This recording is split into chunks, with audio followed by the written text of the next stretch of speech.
you're going to expect more growth. You're going to expect us to have new job opportunities and add great people to our team. A lot more training because of the great people that we're adding to our team. And boy, we are planning on fixing a lot more basements, and especially structural issues. I think we've only just come into our own with what we can do for the structural issues in basements in Maine. What we do for the rock foundations right now and how we shore them up to make sure that there's not, huge problems.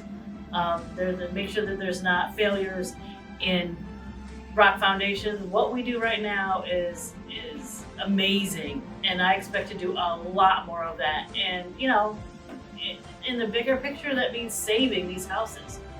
When a rock foundation fails, the house fails.